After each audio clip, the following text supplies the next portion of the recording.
The Veiltherin dreadnought Sovereign's wrath hung in space like a metallic cathedral, its hull bristling with weapon arrays that could glass entire continents. Admiral Corvin Mosserick watched it through the bridge viewports of the UES Harbinger, humanity's newest and most desperate gambit disguised as a diplomatic vessel.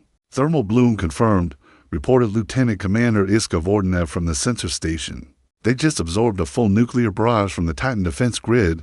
No damage, no energy fluctuation, nothing. Mosserick's weathered hands gripped the command rail until his knuckles went white. 6 months ago, the Veiltherin had emerged from the void with a simple message: surrender or die. Earth's combined nuclear arsenal, enough firepower to crack a moon, had been their opening statement in response. The aliens had let every warhead detonate against their flagship's hull, then broadcast laughter across all frequencies. Sir. Communications Officer Dalton Kress's voice cracked slightly.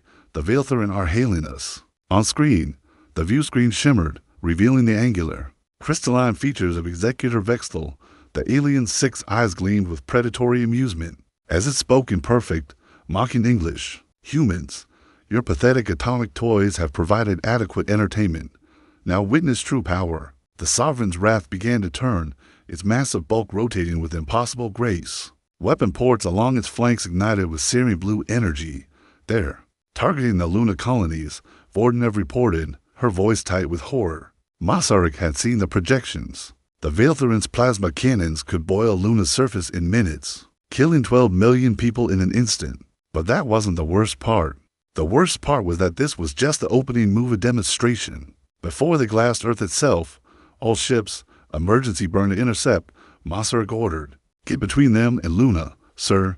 The fleets. Still 6 hours out, Captain Rourke protested from the tactical station. We can, and we will. Mosserick's voice carried the weight of absolute conviction. Signal the Harbinger's true purpose to Central Command. Authorization Omega-77. The bridge fell silent except for the hum of systems and the distant rumble of the ship's engines pushing beyond their rated limits. Every person aboard knew what Omega-77 meant. It was the code that transformed their diplomatic vessel into something else entirely. Something that had never been tested beyond computer simulations and theoretical models. In the cargo bay, magnetic clamps disengaged with metallic clangs that echoed through the ship's superstructure. The Harbinger began to unfold like a deadly flower, revealing the skeletal framework of humanity's most classified project.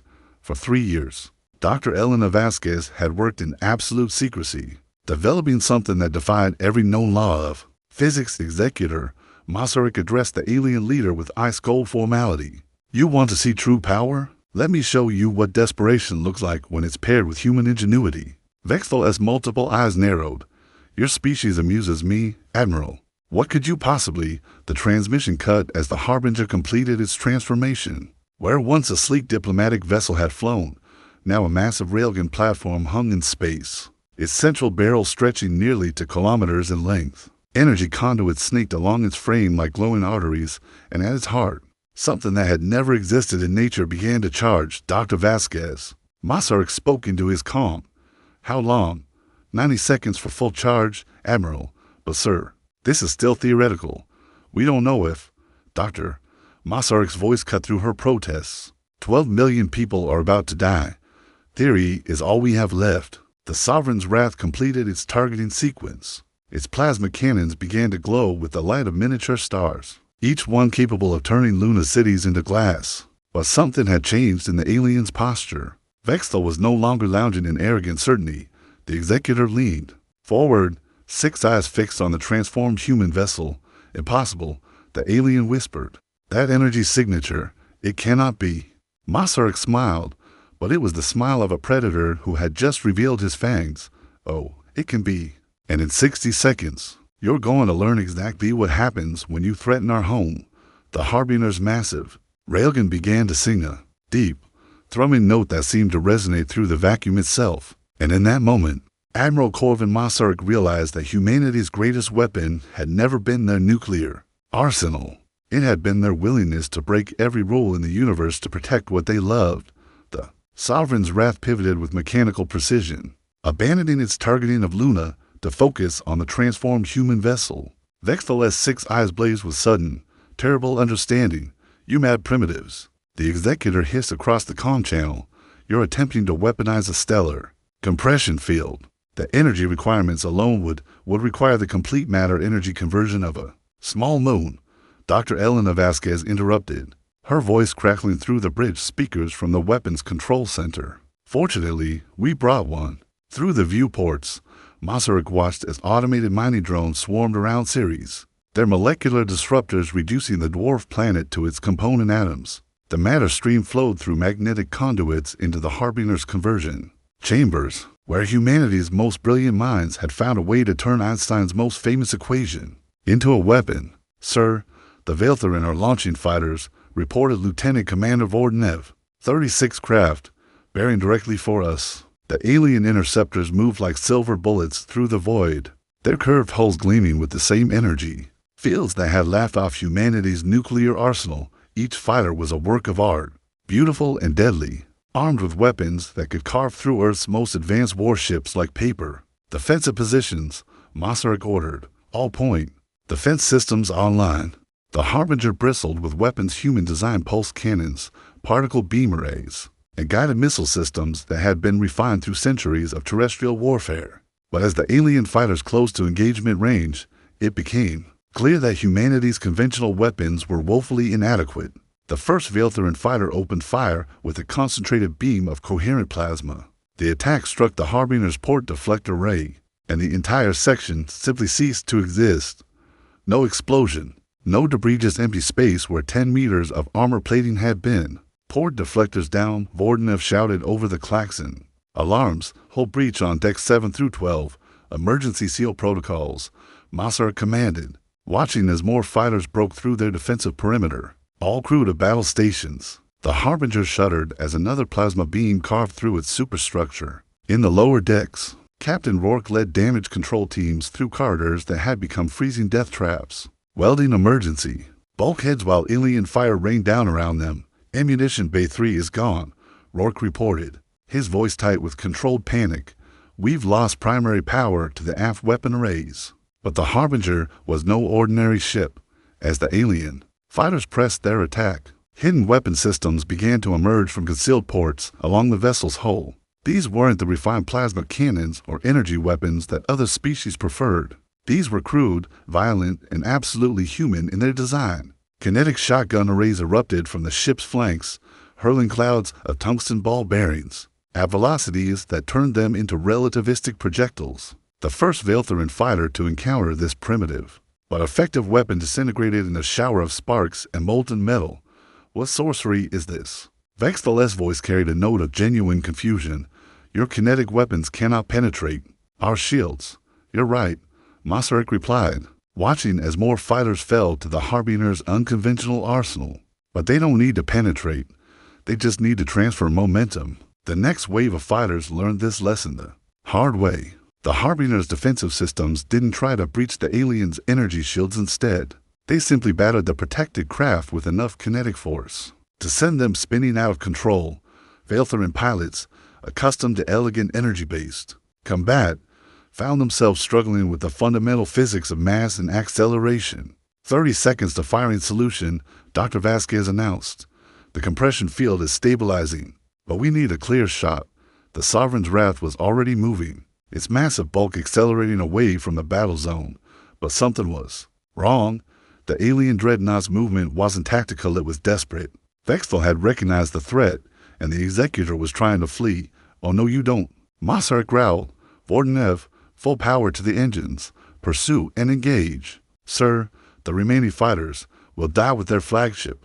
All power to the Prometheus array. The Harbinger surged forward, its engines screaming at maximum burn. The remaining Veltherin fighters converged on the human vessel, their plasma weapons carving through armor and superstructure. The ship's hull began to buckle under the assault, but the Prometheus array at its heart continued to charge.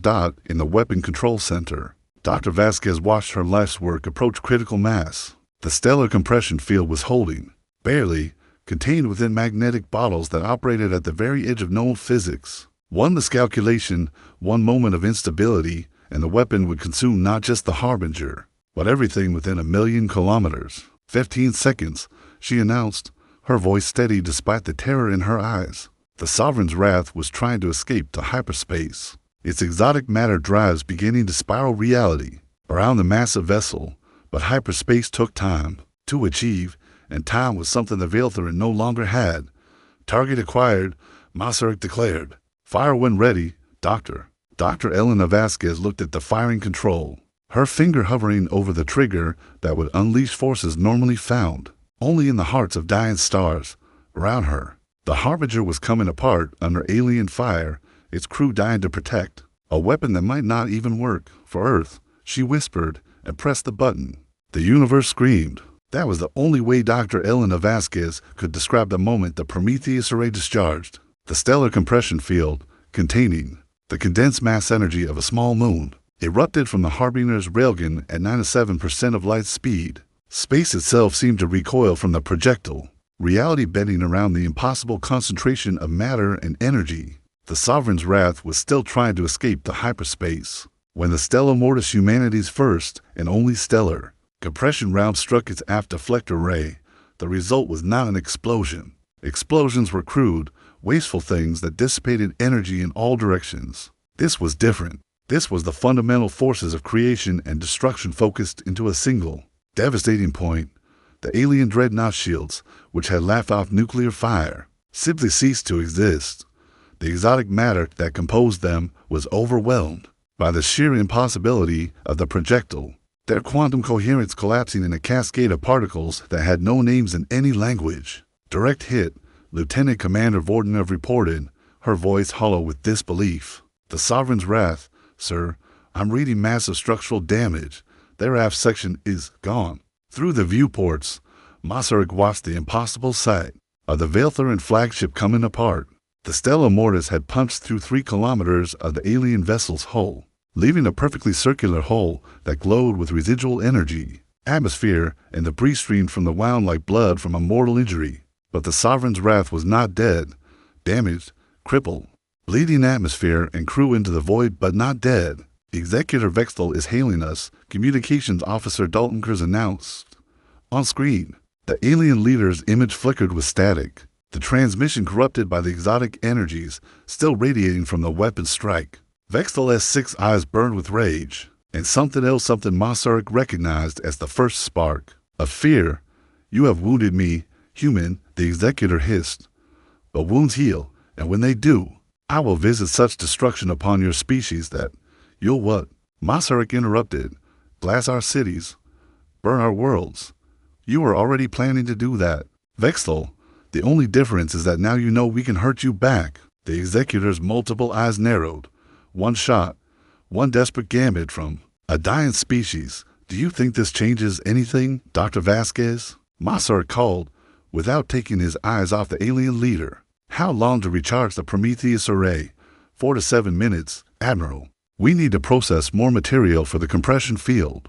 Vextel's expression shifted from rage to something approaching panic. Impossible. The energy requirements are considerable, Masaryk agreed. But we have 8 billion people on Earth, and they're all very motivated to stay alive. You see, Executor, you made a critical error in your assessment of our species. The Sovereign's wrath was trying to rotate, bringing its forward weapon arrays to bear on the Harbinger. But the alien vessel was listing badly, its damaged systems struggling to maintain basic navigation. The perfectly circular wound in its hull continued to glow, a reminder of humanity's capacity for impossible violence. You assumed we were weak because we couldn't match your technology, Masaryk continued. But weakness and primitiveness are not the same thing. A primitive species doesn't survive for 200,000 years on a death world. A primitive species doesn't split the atom and then immediately start building bigger bombs. And a primitive species certainly doesn't look at the fundamental forces of stellar physics and ask, how can we weaponize this? The remaining Veiltherin fighters had broken off their attack on the Harbinger, instead forming a protective screen around their wounded flagship. But there were only 12 of them left, and their elegant plasma weapons seemed suddenly inadequate against human engineering, sir. Captain Rourke's voice crackled through the comm from the damaged control center. We've lost 17% of our mass to their weapons. The Prometheus array is intact, but we're bleeding atmosphere on 6 decks. Time to target acquisition for the second shot. 39 minutes, sir. Masaryk nodded. then addressed the alien leader once more. You have 39 minutes to convince me why I shouldn't put another hole in your ship. Vexthal, I suggest you use that time wisely. The executor's image flickered as the Sovereign's wrath struggled to maintain its communication. You dare threaten me? The Veiltharan Empire spans 1,000 worlds. My death will bring fleets that will arrive to find your flagship cut in half by a species you thought was too primitive to matter. Masark finished. How do you think that will look to your superiors? For the first time since the battle began, Vexthal fell silent, the alien leader's 6 eyes fixed on the human admiral, with an expression that might have been calculation, or might have been the first stirrings of genuine respect. What do you want? The executor asked finally. I want you to leave. I want you to go back to your empire and tell them exactly what happened here. Tell them that Earth is defended by a species that will weaponize the fundamental forces of the universe to protect their home. Tell them that we have the technology to turn stars into bullets and the will to use it. And if I refuse, Masarek smiled, but it was the cold smile of a man who had already decided the alien's fate. Then in 37 minutes, I'm going to demonstrate why humanity's greatest export has always been new and innovative ways to kill our enemies. The Sovereign's wrath shuddered as another system failure cascaded through its damaged hull. The Veiltharan flagship was dying, slowly but surely, and everyone in the system knew it. 36 minutes, Executor, Masarek said softly. Choose wisely. Vexthal's 6 eyes burned with the fury of a cornered apex predator. The Executor's crystalline features twisted into an expression of pure malice as the damaged Sovereign's wrath began to turn, bringing its remaining weapons to bear on the crippled Harbinger. You speak of choices, human, the alien leader hissed. But there is only one choice that matters: who dies first. The Veiltharan dreadnought's forward weapon arrays erupted in a synchronized barrage of plasma fire. 12 massive beams of coherent energy lanced across the void, each one capable of boiling away a city block. The Harbinger twisted desperately, its damaged engine screaming as they pushed the vessel beyond its structural limits. Evasive maneuvers, Admiral Masarek shouted as the bridge bucked under the stress of emergency acceleration. All hands, brace for impact. The first plasma beam missed by mere meters, its passage superheating the Harbinger's hull until the metal glowed cherry red. The second beam caught the ship's starboard engine cluster, and the entire propulsion assembly vanished in a flash of vaporized metal and escaping atmosphere. Starboard engines down. Lieutenant Commander Vordenev reported, We're losing attitude control. Compensate with maneuvering thrusters, Masarek ordered. Dr. Vasquez, how long until we can fire again? 31 minutes, Admiral. But sir, we're taking too much damage. The Prometheus array's magnetic containment bottles are showing stress fractures. One more hit like that and we all die in a miniature supernova. Masarek finished grimly. Understood. Rourke, what's our status on conventional weapons? Port. Missile tubes are operational, sir. We've got 6 heavy torpedoes loaded with fusion warheads. Fire them. Full spread. The Harbinger shuddered as its missile tubes expelled their deadly cargo. 6 fusion torpedoes streaked toward the Sovereign's wrath, their drives leaving trails of ionized gas in the vacuum. Each warhead contained enough nuclear fury to level a mountain range, but Masarek harbored no illusions about their effectiveness against Veiltharan shields. He was right. The fusion warheads detonated against the alien vessel's energy barriers in brilliant flashes of nuclear fire, but the explosions might as well have been firecrackers for all the damage they caused. The Sovereign's wrath emerged from the atomic inferno unscathed, its weapons already cycling for another barrage. Executor, a new voice crackled across the comm channel. This is Dr. Elena Vasquez. I have a proposition for you. Vexthal's image flickered onto the main screen, the alien's 6 eyes narrowing with suspicion. Speak, human scientist. What pathetic bargain do you offer? Single combat, Vasquez replied. Your best warrior against mine. Winner takes all. The executor's laughter was like grinding glass. You think this is some primitive arena where physical prowess determines fate? This is war, not sport. No, Vasquez said quietly. This is about proving which species truly deserves to survive. The Veiltharan, with their stolen technology and borrowed power, or humanity, with their ingenuity and desperate courage, stolen technology? Vexthal's voice carried a dangerous edge. You dare, the energy shields, the plasma weapons, the faster-than-light drives, none of it is originally Veiltharan, is it? Vasquez continued. You conquered the species that developed them, incorporated their technology into your own. You're not innovators, Executor. You're scavengers. The bridge fell silent except for the hum of damaged systems and the distant groaning of stressed hull plates. Masaryk realized what the doctor was doing. She was goading the alien into making a mistake, appealing to the predator's pride. Your species has existed for 10,000 years, Vexthal snarled.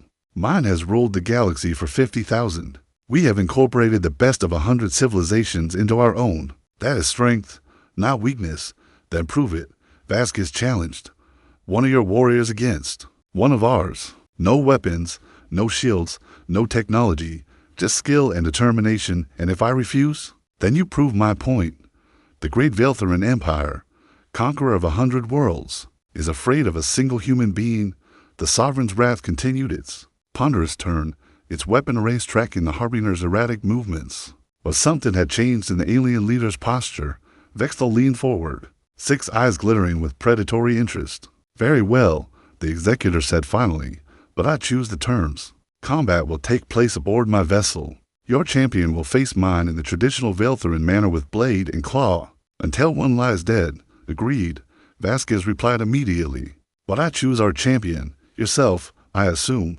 How noble, how foolish. No, Vasquez said, and for the first time since the battle began, she smiled. I choose Admiral Masaryk. Every eye on the bridge turned to stare at the human commander. Masaryk felt his blood turn to ice as he realized what the doctor had done. She had volunteered him for single combat against a species that had been bred for warfare since before humanity had discovered agriculture.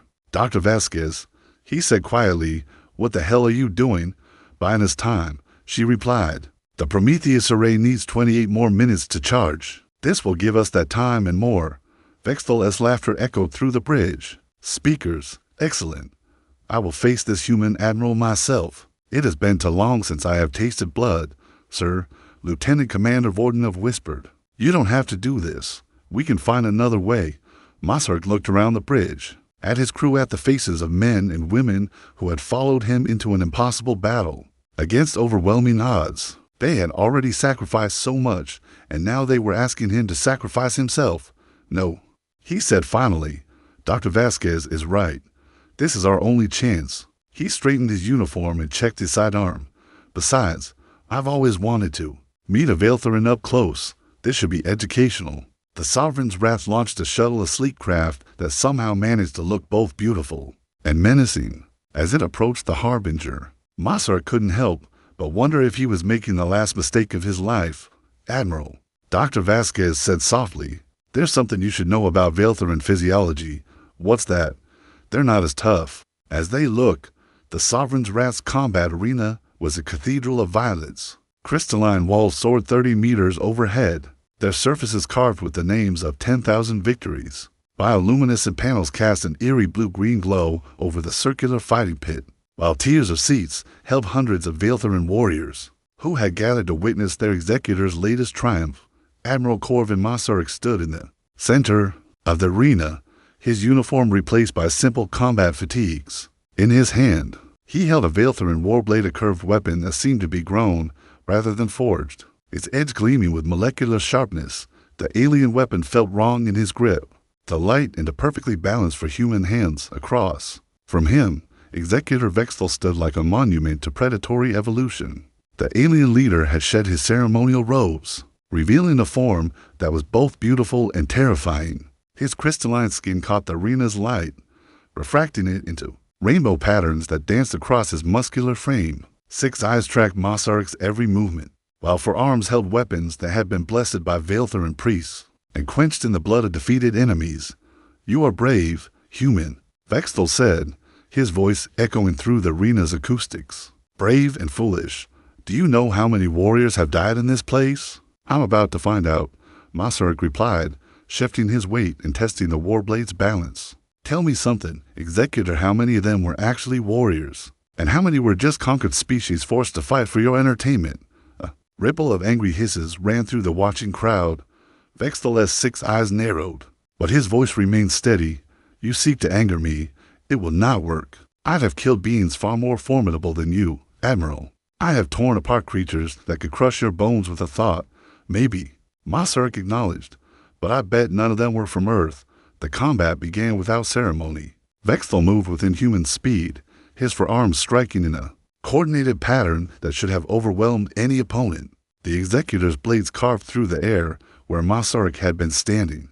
But the human admiral was no longer there. Masaryk had spent 40 years in the Earth Defense Force, starting as a grunt marine on the killing fields of the Europa Rebellion. He had learned to fight in the cramped corridors of asteroid mining stations, where every movement was a calculated risk and every mistake was fatal. He didn't move like a warrior, he moved like a survivor. The first of Vexthal's blades whispered past Masaryk's ear, close enough to part his hair. The second swept low, trying to hamstring him. The third and fourth came from impossible angles, their crystalline edges seeking his heart and throat. But Masaryk had fought in zero gravity, had battled in the toxic atmosphere of Titan's chemical plants, had survived boarding actions where the enemy outnumbered him 10 to 1. He had never fought anything like this. Vexthal's speed was inhuman, but his technique was flawless in its perfection, and perfection was predictable. Each strike followed classical Veiltharin forms, each movement was a work of art. But Masaryk had learned to fight on the streets of New Shanghai, where our guy you killed and ugly victories kept you alive. The human admiral ducked under a perfect decapitation strike and drove his elbow into Vexthal's solar plexus. The alien leader staggered, 6 eyes widening in surprise. No one had ever landed a blow on him in single combat, not in 3 centuries of warfare. Impossible, Vexthal gasped, his crystalline skin flickering with pain responses. You move like an animal, like a human, Masaryk corrected, pressing his advantage. We don't fight pretty, we fight to win. The war blade in Masaryk's hand wasn't designed for human physiology, but he had learned to adapt. Instead of trying to match Vexthal's elegant techniques, he used the weapon like a club, a hammer, a tool for breaking things. He targeted joints, at pressure points, looking for weaknesses in the alien's seemingly perfect form. Vexthal rallied, his forearms moving in a deadly dance that had killed champions from a dozen species. But Masaryk was no longer trying to defend against all 4 blades, he was focusing on one, letting the others cut him while he drove forward with relentless aggression. Blood ran down Masaryk's arms where Veiltharin steel had found its mark. His uniform was shredded, his left shoulder screaming with pain from a deep gash. But he was still standing, still fighting, still looking for the opening that would end this. You cannot win, Vexthal snarled, his perfect composure finally cracking. I am the greatest warrior of my generation. I'd have conquered worlds, and I've defended them, Masaryk replied, his warblade carving a line across the Executor's chest. That's the difference between us, Vexthal. You fight for glory. I fight for people I'll never meet. The watching Veiltharin warriors had fallen silent. Their Executor, the being they had thought invincible, was bleeding. Crystalline blood ran down Vexthal's torso, each drop catching the arena's light like a fallen star. Dr. Vasquez was right, Masaryk continued, circling his opponent like a predator. You're not as tough as you look. All that crystalline armor, all that perfect technique is just for show. Underneath, you're just as fragile as anyone else. Vexthal's 6 eyes blazed with rage. I will drink your blood, human. I will feast on your flesh and display your bones as a trophy. You can try, Masaryk said, and smiled with his teeth. But first, you'll have to catch me. The final exchange lasted less than 10 seconds. Vexthal attacked with everything he had, his forearms moving in a blur of crystalline death. But Masaryk was no longer fighting a Veiltharin warrior, he was fighting a desperate predator, who had never learned what it meant to be prey. The human admiral's warblade found the gap between Vexthal's ribs, sliding between plates of crystalline armor to pierce the alien's primary heart. The Executor's 6 eyes widened in shock, then slowly dimmed as he sank to his knees. Impossible, Vexthal whispered, crystalline blood frothing from his lips. You are primitive, weak. How? Because when you threaten our home, Masaryk said quietly, we become something else, something you can't understand. The arena fell silent as the greatest warrior in Veiltharin history collapsed onto the blood-stained floor. In the sudden quiet, Masaryk could hear the distant hum of the Sovereign's Wrath's engines, and beyond that, the faint whisper of a transmission from the Harbinger. Admiral, Dr. Vasquez's voice crackled through his calm. The Prometheus array is fully charged. We have a firing solution on the Veiltharin flagship. Masaryk looked up at the hundreds of alien warriors staring down at him in shock. Well, he said, his voice carrying clearly through the arena's acoustics. Who's next? The silence in the arena stretched like a taut wire. Hundreds of Veiltharin warriors stared down at their fallen executor, their six eyes wide with disbelief. Vexthal's crystalline blood pooled around his still form, each drop catching the bioluminescent light. Like fragments of a shattered star, Admiral Masaryk stood. Over the body, the war blade still dripping in his hand. His uniform was torn and bloodied, his left shoulder screaming with pain, but his eyes held the cold fire of a man who had just proven that legends could bleed. By the ancient laws, a voice called from the arena's highest tier, the human has won. Combat by champion, the sovereign's wrath belongs to Earth. Masaryk looked up to see a Veiltharin female, her crystalline skin marked with the scars of countless battles. Unlike the others, she wore no ceremonial robes or marks of rank, just the simple armor of a warrior. I am war leader Kexthara, she announced, her voice carrying the authority of absolute command, second in the line of succession, and I say that this human has earned the right to speak for his species. A ripple of angry hisses ran through the crowd.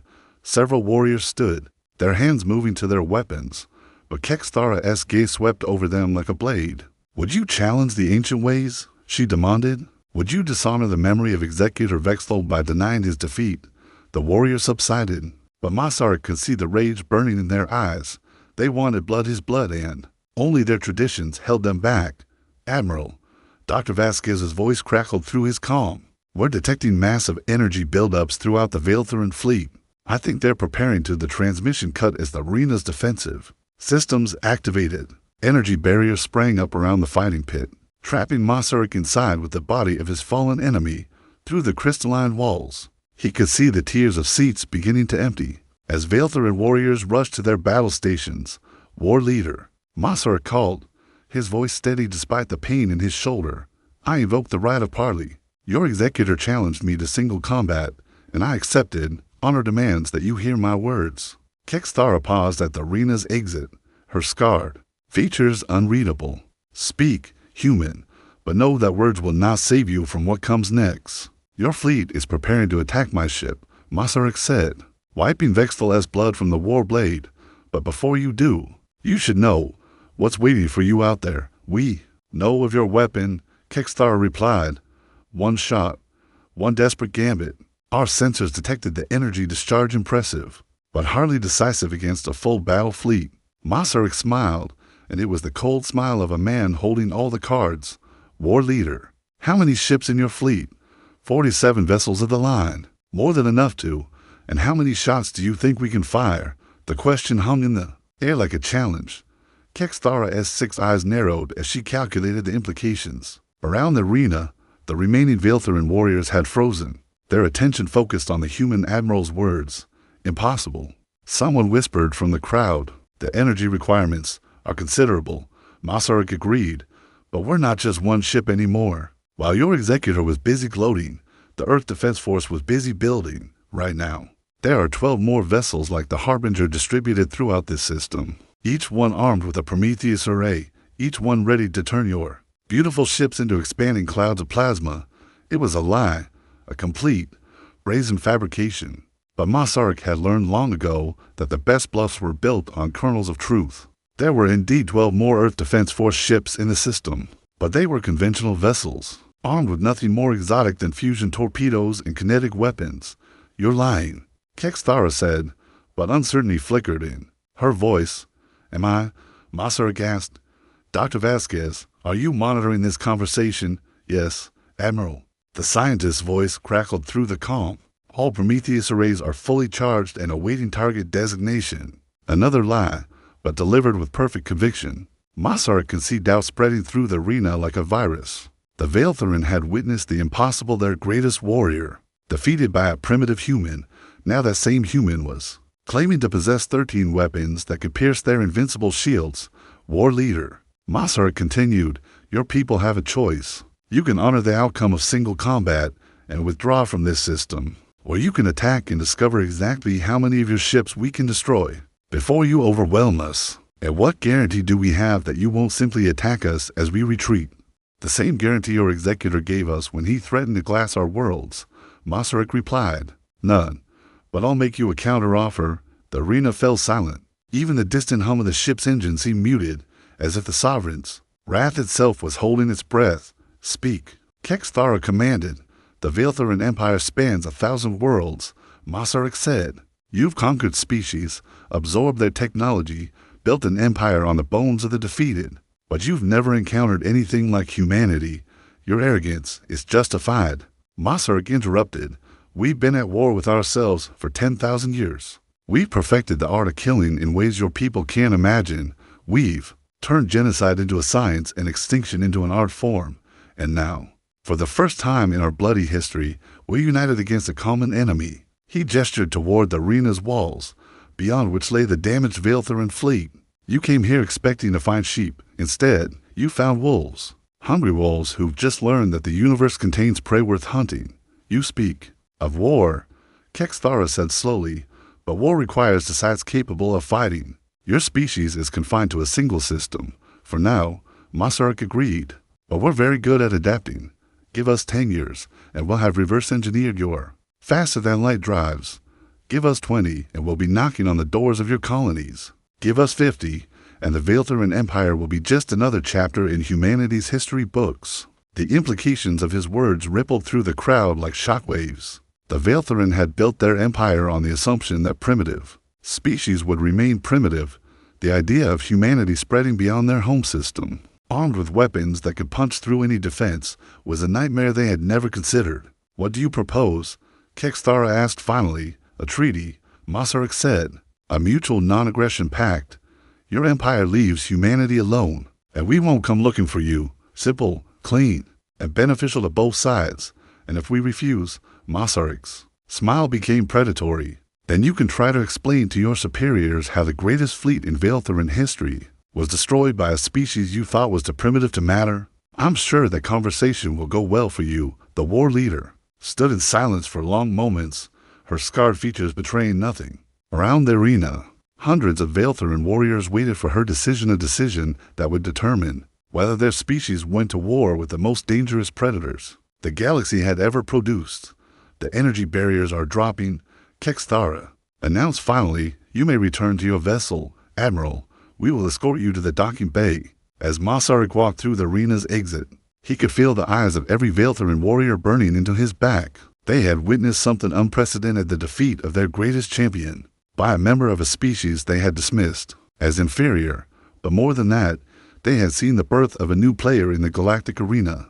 Humanity had announced its presence with violence and blood, and the universe would never be the same. The shuttle bay of the Sovereign's wrath was a cathedral of alien engineering, its crystalline walls soaring overhead like frozen waterfalls. Admiral Masaryk walked through the echoing space, flanked by an honor guard of Veiltharan warriors, their weapons held at the ready, but not quite pointed at him. The message was clear: respect for his victory, but no trust. War leader Kexthara stood beside the human shuttle, her scarred features unreadable in the bioluminescent glow. Behind her, a team of Veiltharan technicians worked frantically at control panels, their sixth eyes reflecting the urgency of their task. Your vessel is badly damaged, Admiral, Kexthara observed as Masaryk approached. Our sensors indicate you have perhaps 6 hours of life support remaining, long enough to get home, Masaryk replied. Though they both knew it was a lie, the Harbinger was dying, its hull breached in a dozen places, its engines reduced to radioactive scrap. But he wouldn't give the aliens the satisfaction of admitting weakness. There's another matter, the war leader continued. The body of Executor Vexthal, by ancient law, it belongs to his killer. Masaryk glanced back toward the arena, where the greatest warrior in Veiltharan history lay in a pool of crystalline blood. Keep it. I've taken everything from him that I needed. And what was that? Proof that gods can bleed. Kexthara's 6 eyes narrowed, but she nodded slowly. You understand the implications of what has happened here. Word will spread throughout the Empire. There will be those who see your victory as a challenge to be answered. Let them come. Masaryk said simply. We'll be ready. As the human admiral climbed into his shuttle, Kexthara called after him. Admiral, the treaty you proposed, what assurance do we have that your species will honor it? Masaryk paused at the shuttle's threshold, looking back at the alien warrior. The same assurance we have that you'll honor it. We're both predators, war leader. We understand each other. The shuttle's engines fired. carrying Masaryk away from the alien dreadnought and back toward the crippled Harbinger. Through the viewport, he could see the Veiltherin fleet beginning to move, their sleek vessels forming up for departure. The Sovereign's wrath limped along with them, its massive hull still bleeding atmosphere from the wound the Stella Mortis had carved in its flank. Admiral, Dr. Vasquez's voice crackled through the calm as the shuttle approached the Harbingers. Docking bay, we're detecting some unusual energy signatures from the Veiltherin fleet. It looks like they're preparing to jump to hyperspace. Let them go, Masaryk replied. We've accomplished what we came here to do. The shuttle settled into the Harbinger's damaged landing bay with a grinding crash that spoke of systems pushed beyond their limits. Masaryk emerged to find his crew weeding the survivors of a battle that should have been their last. Lieutenant Commander Vordenov stepped forward, her uniform torn and stained with smoke, but her eyes bright with the fire of victory. Sir, the Veiltherin fleet is withdrawing. All vessels are reporting minimum damage, minimal casualties. Casualties? Masaryk asked sharply. 47 dead, 138 wounded. The Harbinger took severe damage, but she's holding together. Dr. Vasquez says the Prometheus array is still operational, though we've used up most of our exotic matter reserves. Masaryk nodded, feeling the weight of those deaths settle on his shoulders. 47 people who would never see home again, never hold their families, never watch Earth's sun rise over the horizon. The price of humanity's first victory among the stars had been paid in blood, sir. Communications Officer Chris interrupted. We're receiving a priority transmission from Earth Defense Command. They want a full battle report. Tell them to wait. Masaryk replied. First, I want to address the crew. The Harbinger's main assembly hall was a wreck, its bulkhead scarred by plasma fire and its atmosphere recyclers working overtime to clear the smoke. But every surviving member of the crew was there. From the lowliest maintenance tech to the senior officers, they stood in ragged lines, their faces bearing the marks of a battle that had tested them beyond all limits. 6 hours ago, Masaryk began, his voice carrying clearly through the damaged hull. We faced an enemy that thought we were primitive, weak, unworthy of consideration. They had shields that laughed off our nuclear weapons, technology that surpassed our wildest dreams, and the arrogance of a species that had never tasted defeat. He paused, looking out at the faces of his crew, human faces that bore the scars of a species forged in conflict and tempered by adversity. Today, we proved them wrong. Today, we showed the galaxy that humanity doesn't need to be the strongest or the most advanced to be the most dangerous. We just need to be willing to pay the price that others won't. A murmur ran through the crowd, voices mixing with the distant hum of repair crews working to keep their ship alive. The Veiltherin will go back to their empire and tell them what happened here. They'll speak of the species that turned a moon into a bullet, that weaponized the forces of stellar creation, that refused to bow before superior technology. And across 1,000 worlds, beings that thought themselves safe will look up at the stars and wonder when humanity will come calling. Dr. Vasquez stepped forward, her lab coat stained with coolant and her hair singed from electrical fires. Admiral, what happens now? The prototype was a success, but building more Prometheus arrays will take years. Then we'd better get started, Masaryk replied. The Veiltherin know we can hurt them, but they also know we're still trapped in one system. They'll be back, and when they come, they'll bring friends. Sir, Captain Rohr gasped from the crowd. What about the treaty you negotiated? Masaryk smiled, but it was the grim smile of a man who understood the true nature of the universe. Treaties are just words on paper, Captain. The only thing that keeps the peace is the fear of what happens when it's broken. Today, we gave the galaxy something to fear through the Harbinger's damaged hull. Earth hung like a blue jewel against the black of space. It looked peaceful from this distance, serene and untouchable, but Masaryk knew that appearance was deceiving. Earth was no longer the quiet backwater world it had once been. It was the home of a species that had just announced its presence to the galaxy. With the sound of shattering shields and the light of dying stars, a species that would never again bow before superior technology or accept the inevitability of defeat. Signal Earth Defense Command, Masaryk ordered.